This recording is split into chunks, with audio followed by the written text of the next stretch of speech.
Muy bien, el tema es tan intenso que en el corte hemos seguido debatiendo un poco sobre el oro y la minería informal, ilegal. Inclusive a Luis le han mandado por ahí un mensaje a algunas personas que con todo derecho, dicen, oye, no todos somos los que contaminamos, ¿no?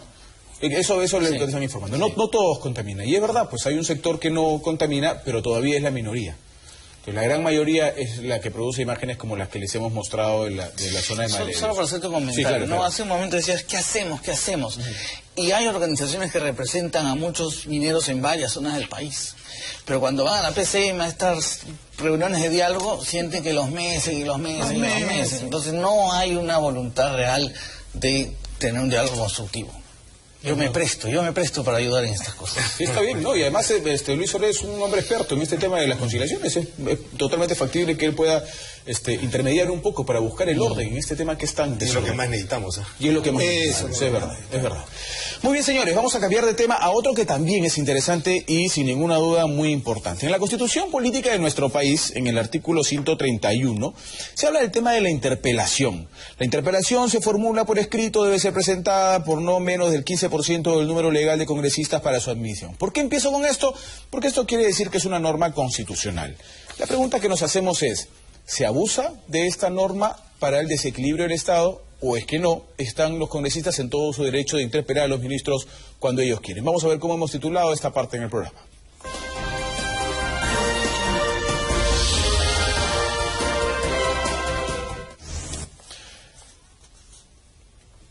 A ver, interpelación, ¿es un instrumento democrático o un instrumento desestabilizador? Yo ya les he leído la Constitución, lo cual quiere decir está dentro de la Constitución y de la democracia, pero el uso de este instrumento. Roberto. Bueno, en un sistema democrático y en un equilibrio de poderes es necesario hacer controles parlamentarios, controles políticos. Y una interpelación es una expresión que tienen las minorías, principalmente en los parlamentos, para que los ministros den cuenta de las acciones que vienen realizando en el desempeño de sus funciones. Efectivamente, en los últimos años hemos visto que este mecanismo democrático interesante, en vez de utilizarlo como un mecanismo, por ejemplo, como el que hemos visto para preguntarle al presidente del Consejo de Ministros qué está haciendo el señor Cateriano por el tema de la minería ilegal, de la contaminación de ríos, etcétera, no se utiliza para eso. Se utiliza con fines más bien de tipo político o por alguna vendetta política, lejos de tener un control verdadero. Efectivamente, se ha visto varios casos, hemos visto hace poco a lo que pasó con Ana Jara, porque después de una interpelación viene una moción de censura y finalmente termina siendo una daga que se le pone en el cuello a los ministros. Y eso puede ser un problema. Y eso puede significar un problema. Puede significar un problema de desestabilización, que es lo que queremos nosotros partir del análisis, ¿no? Puede ser un sistema importante, democrático, de cuestionamiento, pero también puede ser un sistema de desestabilización. ¿Qué piensas, Luis? ¿Te puedo contestar con mi sombrero de abogado? A ver. Que es, pues una institución democrática y está para defender a las minorías y para ejercer un control parlamentario del Poder Ejecutivo. Tampoco uno se puede exceder de esto porque si me cierras o me censuras dos gabinetes, el presidente, bien gracias, puede cerrar el Congreso. Entonces yo no creo que sea un abuso, pero sí, pues se puede utilizar con fines políticos o no. Si te contesto con mi sombrerito de mediador, puedo decirte, claro, ese es el derecho para ejercer el derecho cuando no tenemos capacidad de conversar y de dialogar y llegar a acuerdos de consenso. Entonces, de repente se usa esto porque, oye, no podemos conversar, no podemos dialogar, no podemos ponernos de acuerdo. Y cuéntame, ¿verdad?, qué estás haciendo en este tema, Sí, es verdad también. Pero, por ejemplo, don electo, se vino una posible censura contra el ministro de Justicia, no se dio porque el ministro astutamente presentó la carta de renuncia y se fue. Y ahora, frente al mismo tema de la doctora Príncipe, se busca una interpelación al presidente del Consejo de Ministros y al ministro del Interior. Yo estoy de acuerdo en que la interpelación es una herramienta de la democracia. Qué bonito es cuando el gobierno tiene mayoría y mangonea a la minoría. Igual, este gobierno como el de Alan García y como el segundo gobierno de Belaúnde. Claro, el gobierno de Belaúnde, el primer gobierno, se bajaron a muchos ministros. Pero este señor Cateriano tiene que dar cuenta. No lo van a censurar porque ya víspera de las elecciones pero tiene que salir públicamente, tiene que ir a Palacio del Legislativo a dar cuenta de las cosas que ha hecho. Él, como jefe, estos ascensos de las Fuerzas Armadas, tiene que dar cuenta. Aunque eso no le toca hablar por... Tiene que dar cuenta, él es el jefe de gabinete. Eso significaría otra interpelación, según al panel. Tiene que dar cuenta, le van a hacer una serie de preguntas que tiene que dar razón. Lo que pasa es que el pliego no tiene que ver con el tema de los militares, aunque decíamos que sea, ya tendría que ser motivo de otra interpelación. Muy mal hecho por el Congreso, los legislativos, los legisladores que están en otra, están viendo vamos en qué lista, dónde nos bajamos, a dónde nos subimos. Esa es la realidad. Está de moda la combi. La combi. El señor presidente dice que está manejando una combi usada. Por favor, seamos más serios. Esto no es broma. Doctor Marcos Cibanceta, bienvenido al programa. Usted también es abogado y ya hemos leído la Constitución y el tema constitucionalmente está ahí. Sí, pero ¿cómo se usa? Hay que mirarlo de una perspectiva mucho más simple, para que nos entendamos con la población.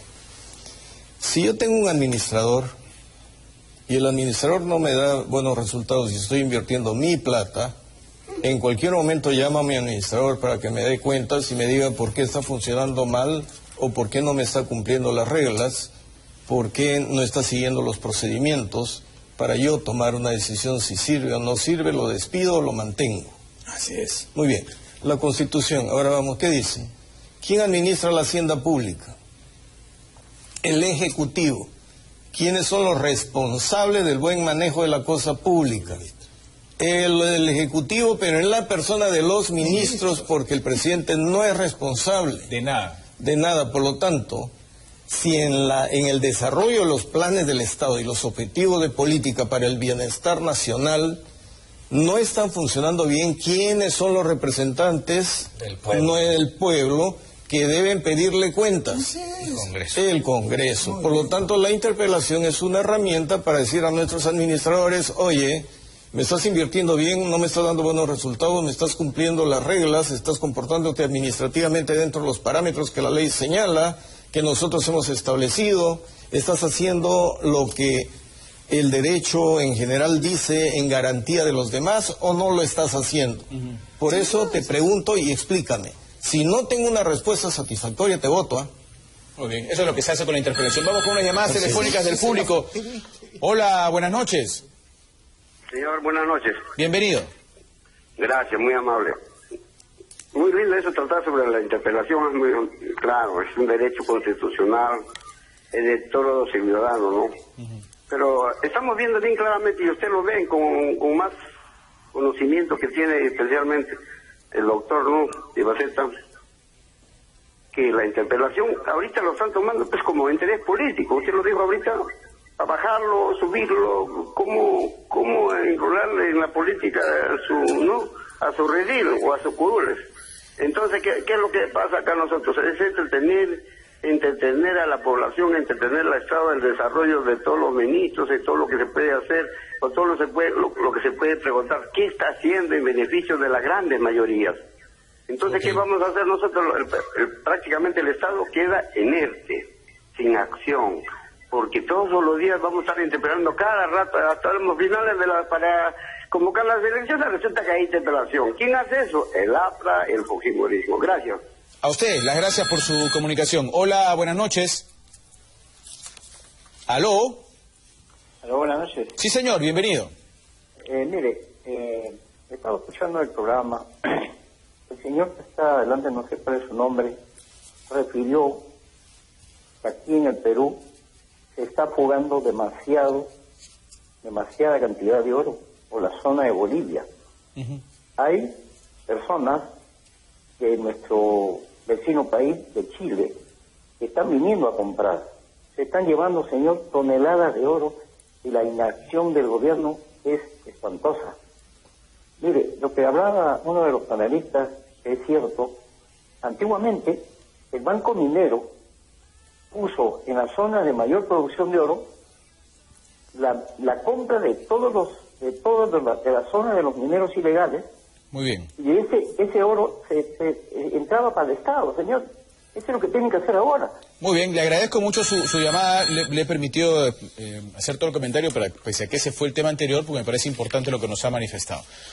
Hola, buenas noches. Aló, buenas noches. Sí, señor. Bienvenido. Saludarlo a usted y a sus analistas y a su programa, pero el tema de la interpelación como instrumento democrático estabilizador, yo pienso que las fuerzas políticas o los partidos políticos lo toman más que todo para estabilizar las políticas de Estado. Y tomo este ejemplo porque quiero felicitar a su programa, porque si nos damos cuenta, esta es una ciencia y tecnología que la política que ustedes aplican de hablar al pueblo la verdad es una política, es una ciencia, porque todo lo que pasa en su programa nos damos cuenta de que en realidad los partidos políticos engañan, son embaucadores, le roban la plata al pueblo de una u otra forma, pero lo más importante, señor Rocha, es que este programa despierta nuestra conciencia de los jóvenes, de las personas que quieren hacer una verdadera política en el país para desenmascarar a estos políticos baratos que tenemos enraizados en nuestro Estado. Y en verdad, señor Rocha, le digo esto y lo tomo como el instrumento democrático estabilizador, porque acá en la provincia de Chepén en su programa no podemos verlo, porque tiene una calidad y una esencia única, con todos los analistas que ustedes los presentan, y eso es lo que buscamos, que al pueblo se le hable con cultura y con verdad, señor Rocha. Muchísimas gracias. A usted las gracias por llamarnos desde Chepén, muy amable, gracias por su llamada telefónica. Yanina tiene algunos mensajes que están llegando a nuestras redes y por supuesto usted no se olvide, puede escribirnos a la cuenta de Twitter @rbc_satelital. Yani, adelante. Así es, Pepe, el público ya ha iniciado sus comentarios en las redes sociales acerca de ese tema. Germán Quiroga, él nos dice que la interpelación es un instrumento democrático que sin embargo es mal usado con fines de desestabilizar políticamente a los gobiernos. Otro comentario también nos llega de Diana Valenzuela. Ella nos dice que en el equilibrio de poderes la interpelación a un ministro es totalmente válida para evitar los excesos que pudieran generarse en el Ejecutivo. Yani, ¿cómo se llama la primera persona que nos escribió? El primer comentario nos hizo Germán Quiroga. Ya, el señor Germán Quiroga, con la primera persona que nos llamó por teléfono, y el señor Sandy Figueroa que nos escribe al Twitter también, que dice, la interpelación es una herramienta democrática que puede usarse como un desestabilizador por irresponsables. Yo le pregunto a la mesa, ¿la gente quiere un Congreso que llame a cada rato a los ministros de Estado? En el caso de Cateriano ya sabemos en qué va a terminar, porque ya las fuerzas como el fujimorismo dijeron, yo no voy a censurar al ministro, ni siquiera quiero interpelación. Quieren un Congreso en el cual no confían, que llame a los ministros de Estado para interpelarlos. ¿Realmente eso es lo que espera la población de este Parlamento, Roberto? Bueno, yo quisiera apuntar algo, ¿no? La interpelación es fuerte y funciona en el Perú, tan igual como, porque hemos recogido el modelo español y francés. ¿Por qué? Porque detrás tienes la censura. Hay países donde solamente hay interpelación y no hay censura, como el caso de Suecia. Pero hoy quiero rescatar esto, ¿por qué? Porque, para poner un ejemplo práctico, hace algunos días fuimos todos los peruanos, amanecimos con una noticia muy triste, donde la procuradora Julia Príncipe había sido removida. ¿Qué hubiese pasado si no hubiese habido este control político? Hubiésemos tenido un ministro de Justicia. Hubiésemos tenido un ministro de Justicia que hubiese ejercido el derecho y la autoridad como le hubiese dado la gana, se hubiesen burlado, se hubiesen reído del pueblo y finalmente no hubiese habido un mecanismo de control.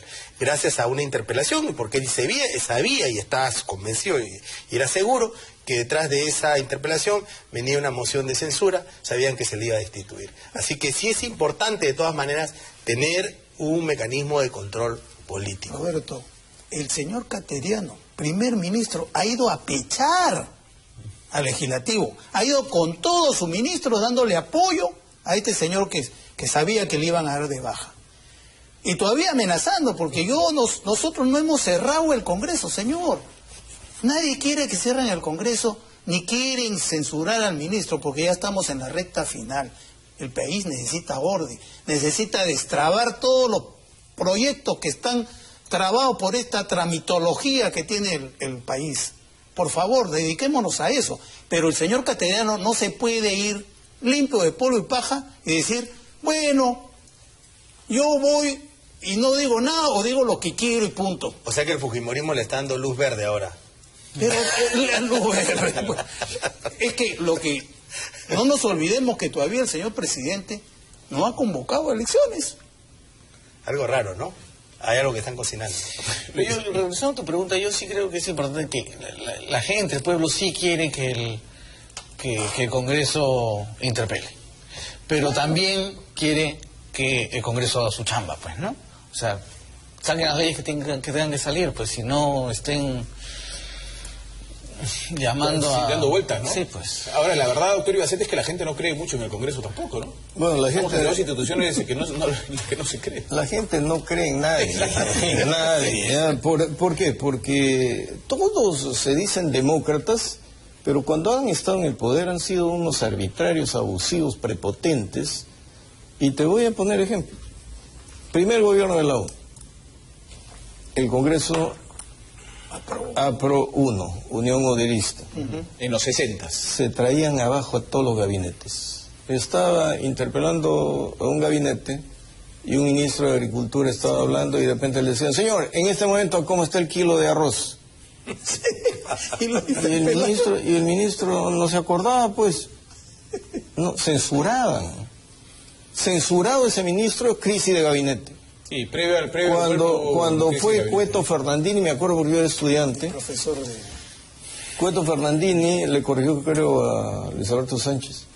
Cuando Luis Alberto Sánchez dijo lapso de tiempo, él dijo, quiero hacer una aclaración, porque el lapso de tiempo es tautología.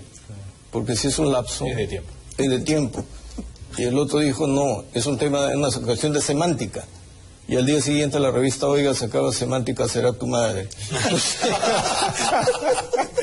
Y censurado el ministro, crisis de gabinete por el lapso de tiempo. Entonces... Algo Orlandini también le pasó. No estamos siendo, ¿ya? No buscamos la armonía, sino cuando el Ejecutivo tiene mayoría en el Congreso, trata de hacer lo que le da su gana. Y el pueblo lo siente, y no sean los controles. Pero cuando la oposición tiene la mayoría, también pone en jaque al Ejecutivo. Y sobre todo en etapas como esta, ¿no? Cuando de lo que se trata es que cada uno haga su tarea, para que no se tome una herramienta legítima como un instrumento abusivo. Entonces, ahora ¿qué estamos viendo? Que tenemos un problema de estabilidad política. Y yo diría... Si lo llaman a Cateriano, interpelan a todo el gabinete, cuando ya están de salida, ya cayó el ministro de Justicia, se puede reparar lo de la procuradora, van a haber unos daños allí, que hay un costo que se va a tener que pagar, que después se puede resarcir, pero estamos en un tránsito electoral. Por lo tanto, necesitamos darle serenidad a la población y una interpelación en este momento a todo el gabinete me parece inoportuna, por ejemplo. Claro, pero ahora, dicen que la interpelación es a Cateriano y al ministro del Interior. Sí, no va a ser directamente. Pero has dicho algo que es importante, que hace un ratito, no sé si quedó claro, que mencioné, claro, utilizamos estos mecanismos para agarrarnos a balazos, en lugar de, oye, ¿por qué no tenemos capacidad de diálogo para conversar y negociar y tener buenos acuerdos a nivel interno? ¿Por qué no podemos generar consenso? Entre Ejecutivo y Legislativo, hasta dentro del mismo Legislativo. Hasta ahorita estamos sin defensor del pueblo. O sea, ¿por qué no nos podemos poner de acuerdo de cómo hacer cosas importantes? Porque estamos en una etapa preelectoral, Luis. Pero eso ha sido desde el principio del gobierno. Sí, pero ahorita es imposible que se dé. Bueno, para la política nacional. Creo que podemos enseñarle capacidades de diálogo y de negociación a los congresistas para que sepan ser asertivos sobre sus intereses y ser más empáticos en escuchar al otro. ¿Cuántas reuniones de diálogo ha habido con los primeros ministros? Terminaba el diálogo, la ronda que eran en 30 días, y al día siguiente el señor presidente o la señora Nadine pateaban el tablero. Entonces, ¿qué cosa quieren? A esa situación esta pareja ha conducido al país. Entonces, ¿no quieren interpelación? Indudablemente. Ya el partido mayor, que tiene mayoría en este momento, ha dicho, no lo vamos a censurar. El país necesita seguir y terminar este gobierno. Sí, pues, sí. Yo no sé si es por llevarla contra o por buscar por buscar tranquilidad. Vamos con unas llamadas telefónicas. Hola, buenas noches. ¿Aló? ¿Hola? Aló, buenas noches. Sí, buenas noches. Un saludo a todo el panel de Habla el Pueblo. Sí, bueno, adelante. Si bien es cierto, la interpelación es un derecho constitucional, eso está muy bueno por la Constitución para que haya democracia. Últimamente vemos al afrofujimorismo metido mucho en el tema para ir en intereses propios, ¿no? Persecuciones políticas de ese estilo. Nada más. Ok, gracias por su llamada. Hola, buenas noches. Aló. Sí, señor, bienvenido, buenas noches. Felicitaciones por ese excelente panel, pero creo yo, como peruano, que ese hermoso panel está perdiendo el tiempo en eso. A ver, ¿en qué? La preocupación en este momento es qué hacer con el sistema judicial que hace agua. Punto número 1. Punto número 2. ¿Qué hacer con Contraloría que está lavando y eximiendo de responsabilidad a todos los funcionarios, a todos los alcaldes y todos los presidentes regionales? Esa debe ser la preocupación. ¿Cuál es su nombre? Perdóname. Es un saludo a la bandera, amigo. ¿Cuál es su nombre? Jorge Ruiz. Ya, don Jorge, le agradezco su llamada, pero yo creo que usted no ha visto el programa del viernes y no ha visto el programa del jueves tampoco, porque estos temas han estado siendo analizados en el panel. Viaje, amigo. Con razón, pues, entonces búsquenos en YouTube, todos los días no podemos tocar el mismo tema. Gracias por su llamada telefónica. Sin ninguna duda son temas importantes que aquí analizamos permanentemente, claro que sí. Hola, buenas noches. Buenas noches, saludos a Julio de Villamaría del Triunfo. Bienvenido, Julio. Sí, estaba viendo el grupo de panelistas y me parece muy interesante los comentarios que hablan sobre lo que está en la interpelación y todo eso, pero ¿no les parece un poco ya anticuado recordar cosas del pasado? Yo tengo 38 años y no viví ni el gobierno de Belaúnde, ni el gobierno de Alan, ni a la Junta viví el primer gobierno de Fujimori, y yo creo que deberían aportar con ideas nuevas a cómo estabilizar el país y a cómo hablar un poco sobre las inversiones, sobre la crisis política que existe actualmente, ya no recordar cosas del pasado y un poco más de seriedad, porque ustedes hacen comentarios y se burlan un poco, lo toman como broma y deja mucho que desear realmente. Gracias. Muy bien, gracias por tu llamada, joven de 38 años que no quiere recordar el pasado. Yo tampoco viví el primer gobierno de Belaúnde, pero me parece interesante saber. Pero hay que contestarle. A ver, adelante. Por favor, lea usted de historia. Sí, claro, es importante. Porque si no lee de historia, ¿cómo va a entender el presente? Porque se está repitiendo lo mismo. Por eso nos tomamos la libertad de ironizar. Porque el pasado lo estamos viviendo. Este joven quiere mirar de aquí para adelante, es decir, va a manejar un avión a ciegas porque no ha visto el pasado, que ya nos ocurrió lo mismo, estamos pateando la piedra. No se puede mirar al futuro si no se conoce el pasado. Lo hemos visto cuando a universitarios le preguntan quién es este personaje, le dicen García Márquez, por ahí Ismael, el gran asesino del país. ¿Eso es lo que quiere este señor? ¿Eso es lo que quiere? Por favor. Pero bueno, y sobre la otra llamada, tiene razón, ¿ah?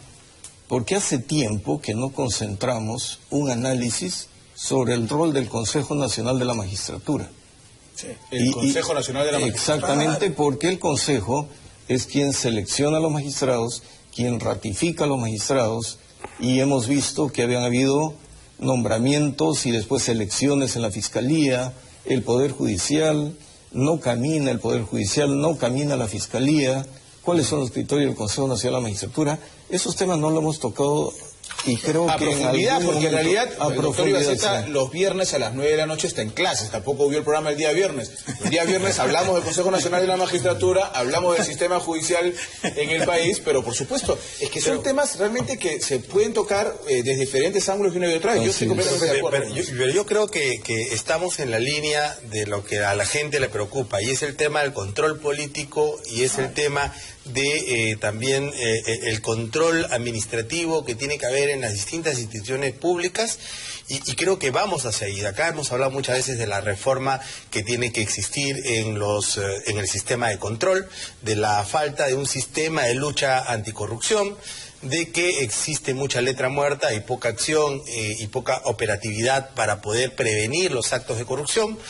Y hoy al tocar este tema es muy importante pensando en el futuro, no solamente mirando al pasado, al contrario, pensando en el futuro, porque tener mecanismos de controles políticos permiten, por ejemplo, a que no se den golpes a la democracia, que no existan excesos de autoritarismo y permiten al fin y al cabo que las minorías que tienen participaciones en los parlamentos puedan también pedirle a los ministros a que expliquen una serie de cosas. Lo otro es la perversión que puede también existir, ¿no? También parece que el ministro Cateriano estuviera haciendo un excesivo abuso o de alarde de algo que debería de, por lo menos, llamar la atención de la ciudadanía. Roberto, hasta el año pasado han tenido mayoría, han hecho lo que han querido. Estamos viendo que a dedo se ha dado la línea 2 del metro,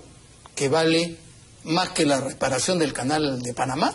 Es impresionante eso, 6.000. Que se ha dado el gasoducto al sur, que no tenemos gas, porque ayer ha salido, antes de ayer, que la que estaba perforando no encontró, Repsol creo, no encontró gas en el pozo que estaba haciendo. Entonces, ¿con qué vamos a llenar ese ducto?